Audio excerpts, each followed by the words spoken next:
This week's People magazine profiles a California teenager who does some remarkable things despite his disability. This is something you just might have to see to believe. CBS News correspondent John Blackstone reports. In a pillow fight, 14-year-old Ben Underwood can deliver a dead-on shot. When a video game is going, his fingers fly. On his skates, he's fearless. For most teenagers, it's nothing remarkable. Car. I hear a car. But Ben Underwood is blind, totally blind. Hear the clicks? That's how he finds his way around. To walk down the street with Ben is to be amazed at what he can see with his ears. Well, there's a fire hydrant on the side and a car on this side. Wait, is that, no, that's a trash can or that, hold on, let me see. That's a trash can? Yeah, that's a trash can.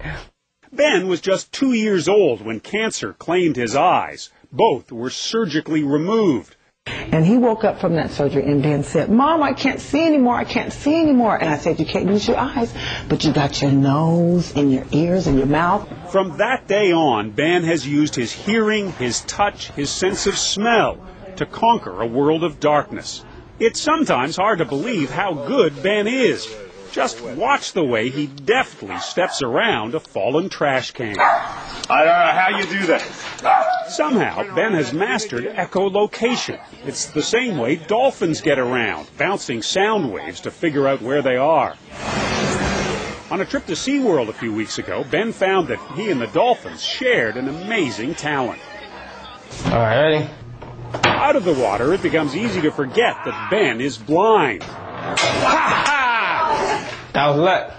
How else to justify my pleasure when I put a couple of goals past him? You thought you were so good. I am good. He is indeed. Ben beat me 5-2.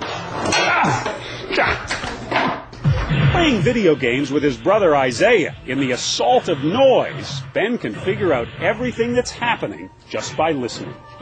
How can you even separate the sound? Because they got different voices. Nobody is going to tell him that there is an impossibility for him because there are none. This mom ought to be teaching a course on, how do you raise a kid who can't see well.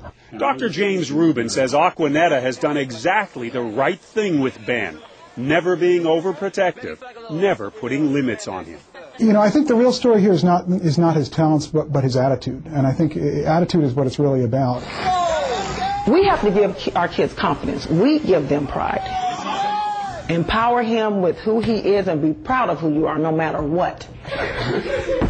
You can see where Ben gets his extraordinary self-confidence. There's nothing that you can do I can't do better. And that's the attitude. You know what I'm saying? That's what I want to give him.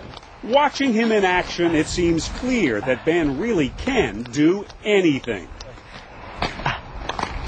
For The Early Show, John Blackstone, CBS News, Sacramento.